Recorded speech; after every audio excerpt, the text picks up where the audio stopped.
वाक्याचं रूपांतर. जसं आता आपल्याला 9th क्लासमध्ये जो सिलेबस होता आता 10th क्लासमध्ये पूर्ण तो कमी करण्यात आलेला आहे. जसं आता समास आहे, अलंकार आहे, हे तुम्हाला वगळण्यात आले आहे. त्याच्यामध्ये आपल्याला पुन्हा एक होतं की वाक्य रूपांतर आणि वाक्यात उपयोग करा. त्याच्या व्यतिरिक्त हे 2 आलेले आहे. तर आज आपण वाक्य रूपांतर पाहू. जसं तुम्ही इंग्लिशमध्ये पण शिकले असाल की विधानार्थी वाक्य होकारार्थी कसं करायचं, होकारार्थी वाक्याचं नकारार्थी कसं करायचं, किंवा एक्सक्लेमेटरी सेंटेन्स आहे तर त्याला अदरवाईज कसं करायचं, हे सगळं आपल्याला यामध्ये दिलेलं आहे. तर ते तुम्हाला आज शिकायचं आहे. तर वाक्य रूपांतर, जसं आता वाक्य परिवर्तन असेही नाव दिले आहे. वाक्याचं परिवर्तन, वाक्याचं परिवर्तन करणं म्हणजे काय, वाक्यामध्ये बदल करणं. जसं आता तुम्हाला वाक्य रूपांतर म्हणजे दिलेल्या वाक्याच्या रूपात किंवा रचनेत केलेला बदल. आपण बोलतो किंवा लिहितो, आपण आपले विचार क्रमाने व्यक्त करतो. आपला संपूर्ण विचार म्हणजे एक एक वाक्य. आता आपण लहानपणापासून शिकतच आलो की शब्दामध्ये जर आपण म्हणजे बोलतो म्हटलं तर जमणार नाही. त्याचा आपल्याला एक एक शब्द करून आपल्याला वाक्य म्हणजे सेंटेन्स तयार करावं लागेल. प्रत्येक आपण बाजारात जातो, कुठे कोणाशी संवाद करतो, तर आपल्याला वाक्याशिवाय तो पर्याय नाही. आपण जोपर्यंत वाक्य पूर्ण करून बोलत नाही तोपर्यंत दुसऱ्यांना समजणार नाही. तर मला असं म्हणायचं आहे की ही वाक्य जर एकाच स्वरूपाची असतील तर एक संपूर्ण विचार म्हणजे एक वाक्य. म्हणजे आपण जे काही बोलतो, जे काही एखादं वाक्य करतो, मी शाळेत जात आहे, हे आपलं संपूर्ण वाक्य आहे. त्याच्यामध्ये अर्थ सुद्धा आहे. कारण मी शाळेत जात आहे हे समोरच्या व्यक्तीला समजलं पाहिजे. कारण वाक्य हे अर्धवट नसो. मी शाळेत म्हटलं की हा अर्धवट वाक्य, मी शाळेत जाते किंवा जातो हे कसं संपूर्ण वाक्य होते.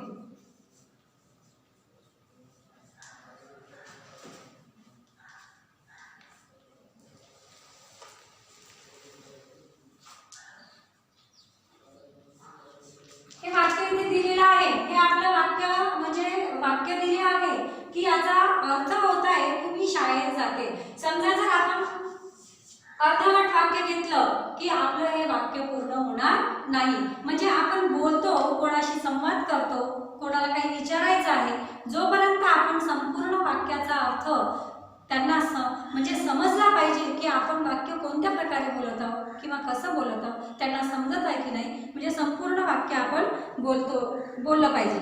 ही वाक्य जर एका स्वरूपाची असतील तर संपूर्ण विचार म्हणजे एकच वाक्य आहे. त्या वाक्यामध्ये आपले पूर्ण विचार आले पाहिजे.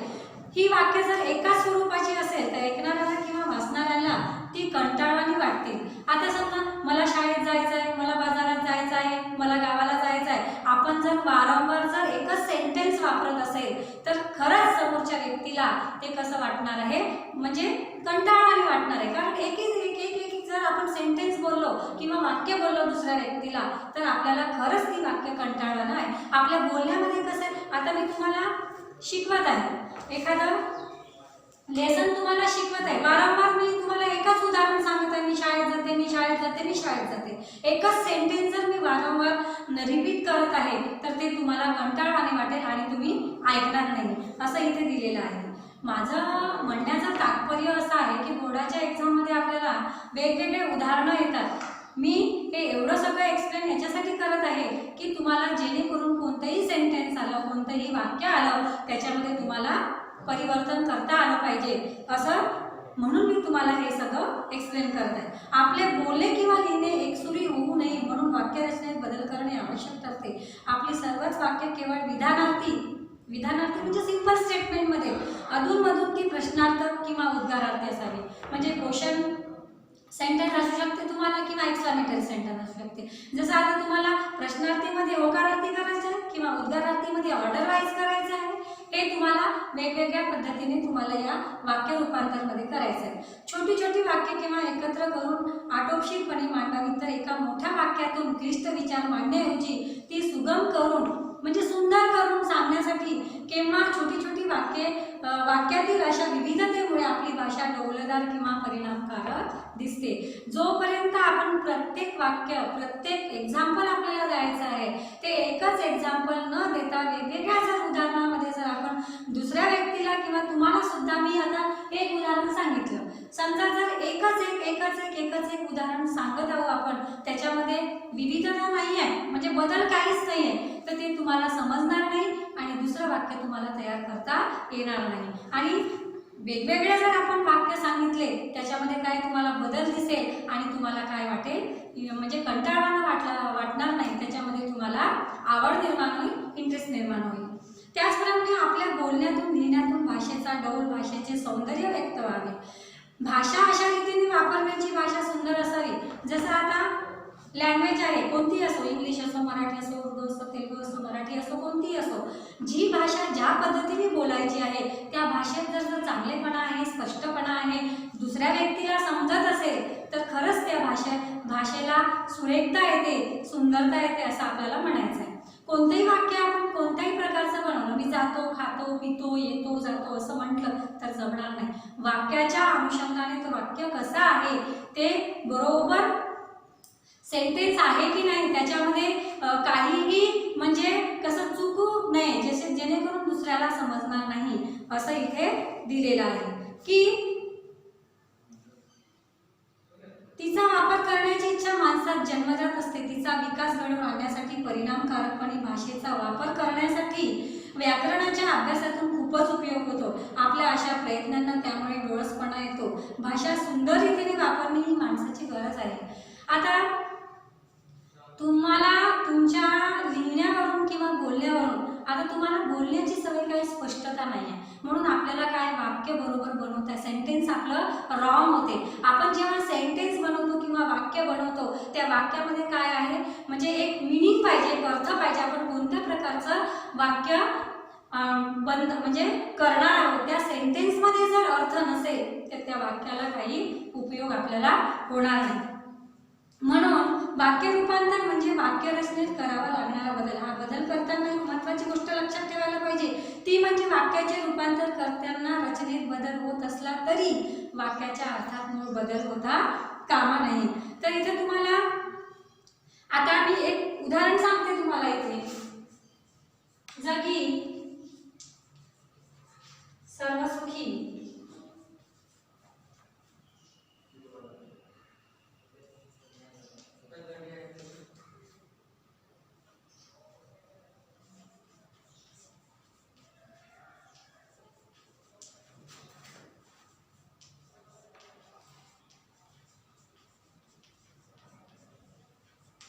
हे झालं तुम्हाला जगी सर्वसुखी असा कोण नाही, म्हणजे प्रश्न हातात झालं.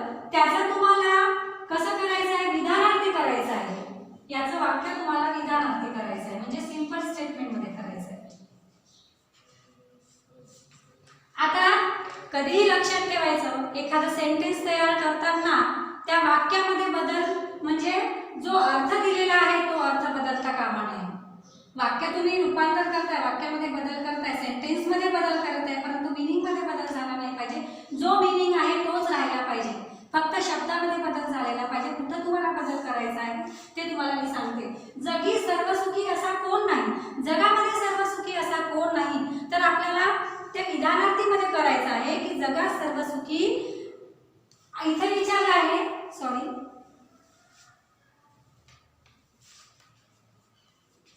जगी सर्वसुखी असा कोण आहे, प्रश्न विचारला आहे, क्वेश्चन विचारला आहे की जगी सर्वसुखी असा कोण आहे. तर जगी म्हणजे जगामध्ये सर्वसुखी असा कोण आहे, तर विधानार्थीमध्ये फक्त तुम्हाला सिंपल स्टेटमेंट मध्ये करायचं आहे की जगात सर्वसुखी असा कोण आहे.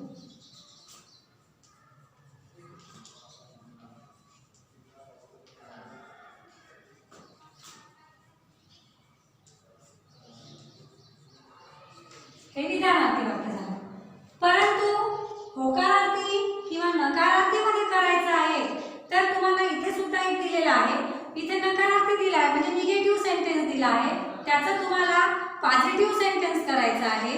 की आता इथे प्रश्न करत आहोत आपण, पहा वाक्याचं रूपांतर करायचं आहे तर प्रश्नार्थीचं विधानार्थी करा. क्वेश्चन म्हणजे सेंटेन्स आहे, क्वेश्चन विचारला आहे तर सिंपल स्टेटमेंट मध्ये करा. निगेटिव्ह सेंटेन्स आहे त्याचं पॉझिटिव्ह करा, नकारार्थी देऊ नये होकारार्थी करा, होकारार्थी देऊ नये एक्सक्लेमेटरी सेंटेन्स तुम्हाला करावं लागेल. परंतु ते वाक्याचं रूपांतर करताना कोणत्या पद्धतीने तुम्हाला प्रश्न विचारला आहे आणि कोणत्या पद्धतीमध्ये तुम्हाला बदल करायचा आहे, कोणत्या सेंटेन्समध्ये तुम्हाला बदल करायचा आहे किंवा नाही करायचा आहे हे आपल्याला ठरवायचं आहे. तर आता मी निगेटिव्ह सेंटेन्स देते तुम्हाला.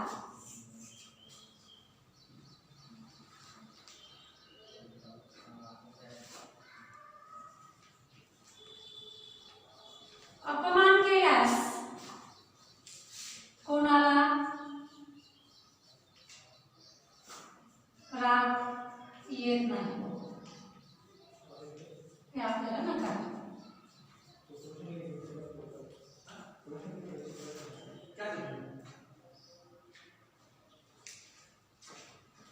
आता हा नकारार्थी प्रश्न विचारला आहे तुम्हाला.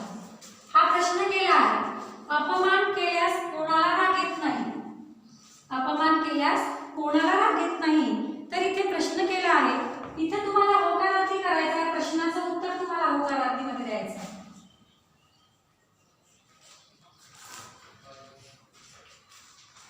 आता एखाद्या व्यक्तीचा आपण अपमान करतो, अपमान केल्यामध्ये आपल्याला राग येतोच, मग या प्रश्नाचं उत्तर तुम्हाला होकारार्थीमध्ये दिलं आहे. नकारार्थी प्रश्न विचारला आहे, तुम्ही लक्षात ठेवा. नकारार्थी हे प्रश्नाच्या स्वरूपामध्ये तुम्हाला प्रश्न विचारलेला आहे. नाहीतर तुम्ही काय करा, मी सांगितल्याप्रमाणे, कारण एका म्हणजे वेगवेगळ्या सेंटेन्समध्ये वेगवेगळे बदल करता येतात, पण इथे प्रश्नार्थक स्वरूपाने तुम्हाला नकारार्थी प्रश्न विचारलेला आहे की अपमान केल्यास कोणाला राग येत नाही. तर कोणाचाही अपमान केलो आपण तर सर्वांना राग येणारच आहे. म्हणून सेंटेन्स आपला कसा होईल की अपमान केल्यास प्रत्येकाला राग येतो.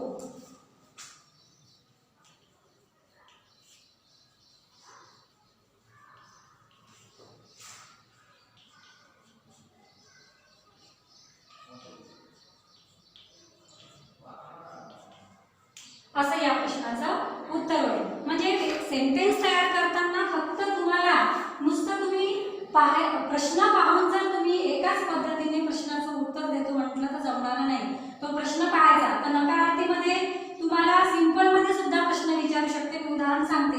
इथे प्रश्नार्थक स्वरूपाने विचारलं म्हणून त्या प्रश्नाचं उत्तर आपल्याला होकारार्थीमध्ये तसंच केलं पाहिजे की अपमान केल्यास कोणाला राग येत नाही, तर अपमान केल्यास सगळ्यांना राग येतो. तर जगी सर्वसुखी असा कोण नाही प्रश्नार्थक स्वरूपाने विचारलेला आहे. त्याला तुम्हाला सिंपल स्टेटमेंटमध्ये आपण केलं की जगात सर्वसुखी असा कोण नाही. इथे उद्गारवाचक चिन्ह नाही, बिलकुल सिंपल याच्यामध्ये तुमचं प्रश्नाचं उत्तर राहिलं पाहिजे. त्यानंतर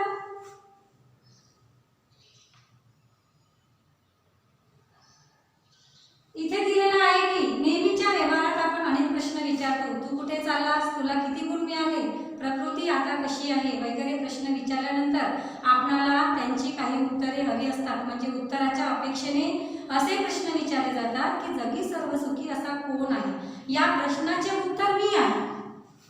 या प्रश्नाचे उत्तर आता याचा आपण समजून घेऊ. जगी सर्वसुखी असा कोण आहे, तर जगात सर्वसुखी असा कोण आहे, मी आहे असे द्यायचे नसते.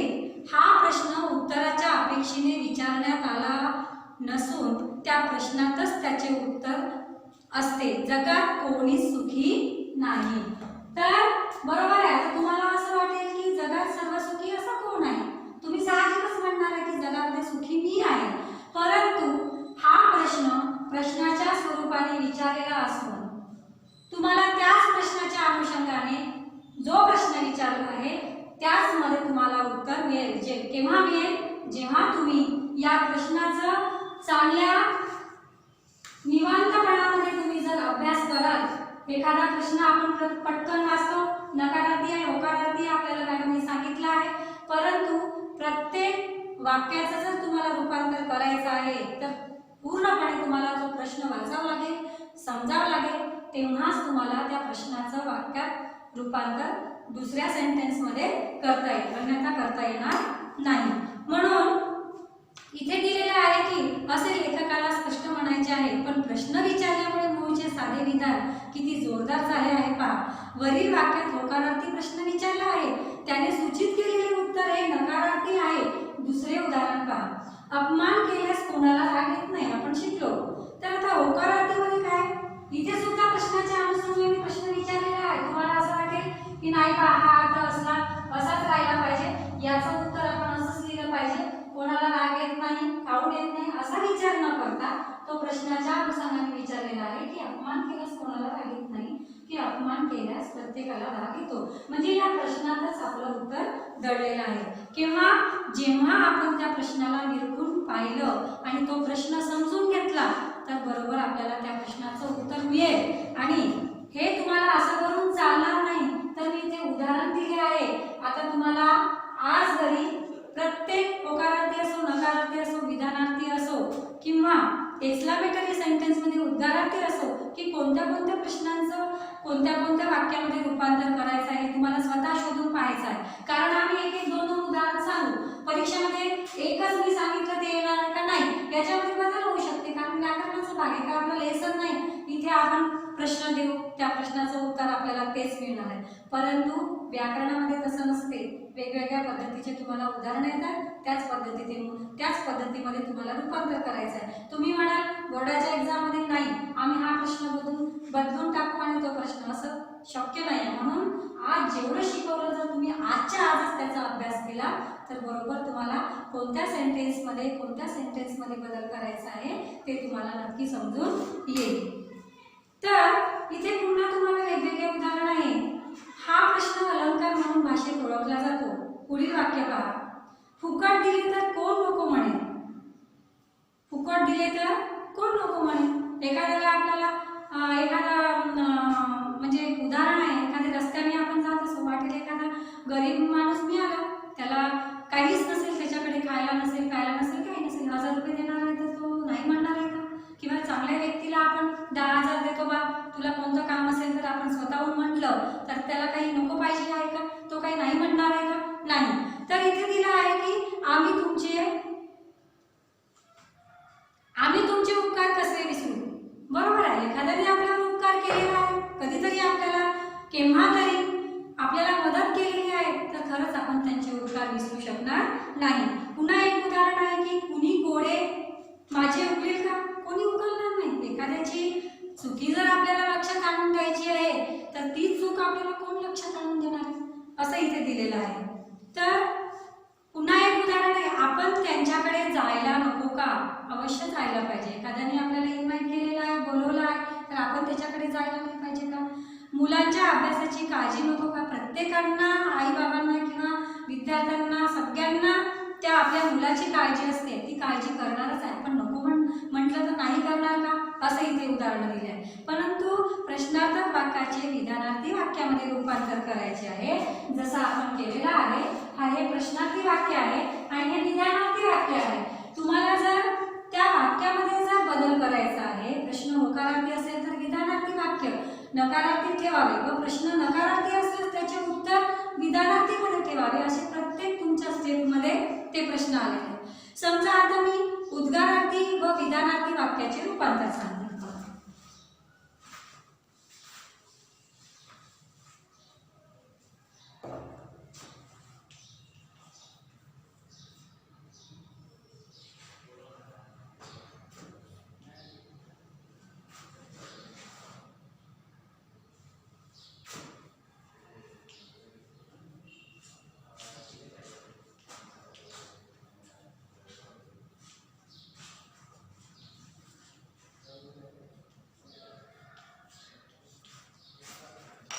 इथे पहा, उद्गारार्थी व विधानार्थी वाक्याचे रूपांतर.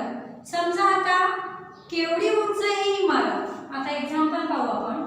इथे उद्गारार्थी वाक्य दिलेलं आहे.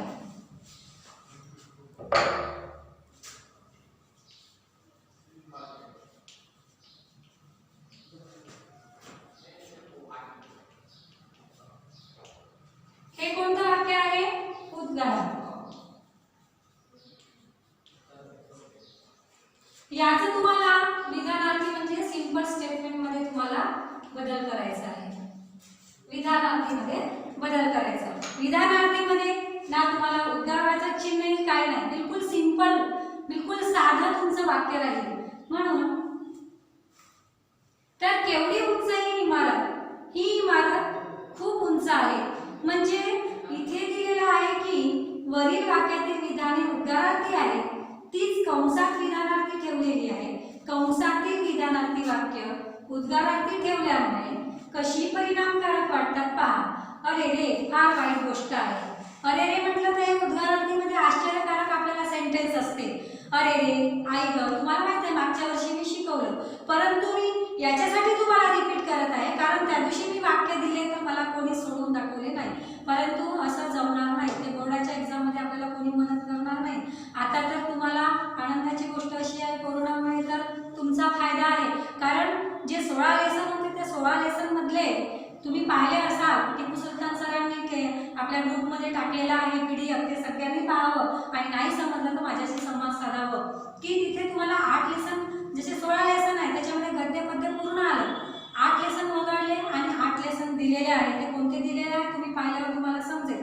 परंतु व्याकरणाचा जो भाग आहे किंवा रायटिंग स्किलचा जो भाग आहे तो तुम्हाला बदलणार नाही, कारण व्याकरण हे आपल्याला अगदी म्हणजे इम्पॉर्टंट आहे आणि व्याकरणाशिवाय आपल्याला कोणतीही गोष्ट समजणार नाही. त्यामुळे त्या शासनाने व्याकरणाचा भाग तसाच ठेवून, रायटिंग स्किलचा भाग तसाच ठेवून तुम्हाला गद्य आणि पद्यामध्ये बदल केलेला आहे.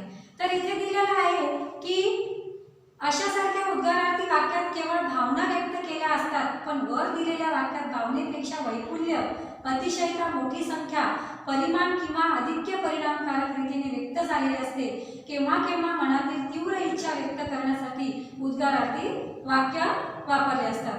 आता एक्झाम्पलमध्ये एखाद्या मुलीने सुंदर ड्रेस घातलेला आहे तर आपण म्हणतो आहा किती सुंदर. म्हणजे आहा म्हणजे कसं आपण आपल्याला सांगायचं आहे, पण त्यापेक्षा अधिक आपल्याला कसं चांगलं सांगता येईल आपण उद्गारार्थीमध्ये वापरतो. केवढी उंच ही इमारत, केवढी म्हणजे खूप मोठी आहे ही इमारत, तर आपल्याला सिंपल मध्ये काय करायचं आहे, ही इमारत खूप उंच आहे.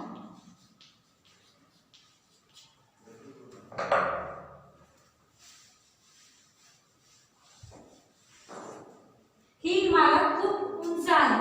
आता वरच्या वाक्यामध्ये पहा आणि खालच्या वाक्यामध्ये पहा. इथे खूप म्हणजे अगदी म्हणजे जास्त करून सांगितलेलं आहे की केवढी उंच ही इमारत. केवढी हा शब्द म्हणजे महत्वाचा आहे. परंतु खालचं तुम्ही विधानार्थी वाक्य पहा, ही इमारत खूप उंच आहे. इथे काय आपल्याला जास्त करून सांगितलेलं नाही किंवा खूप जास्त शब्दही नाही टाकलेले आहेत, म्हणजे सिंपल साध्या वाक्यामध्ये आपल्याला हे इथे सांगितलेलं आहे, ही इमारत खूप उंच आहे. अशाच पद्धतीने आपल्याला पुन्हा सांगता येईल की काय उघडले हो काल रात्री. म्हणजे उद्गारार्थीमध्ये तुम्हाला अधिक म्हणजे जास्त करून सांगायचं आहे.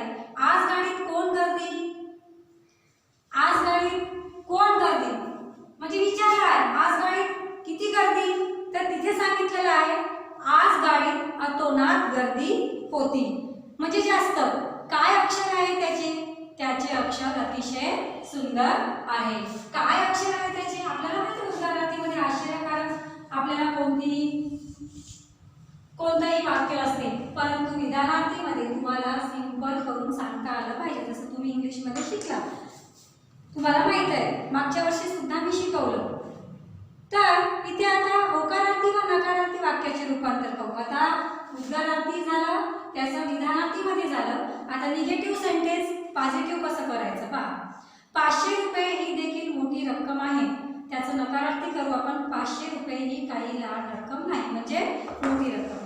इथे काय केलं पाहू आपण, समजून सांगते मी.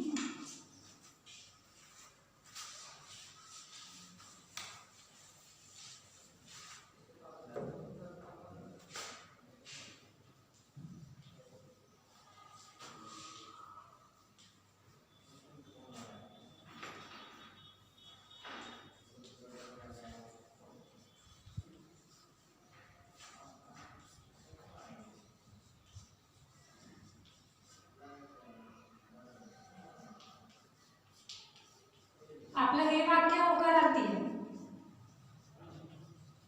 याच्यामध्ये आपल्याला नकारार्थी करायचं वाक्य.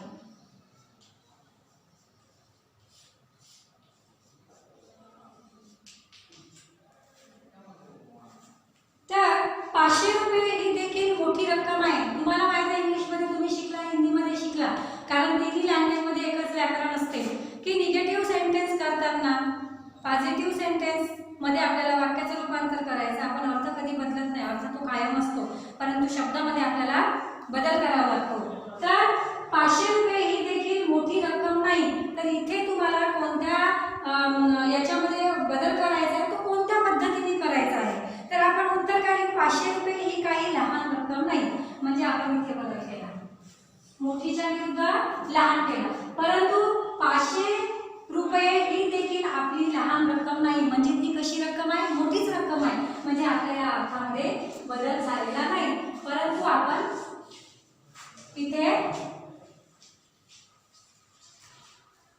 विरुद्धार्थी शब्द केला. म्हणजे 500 रुपये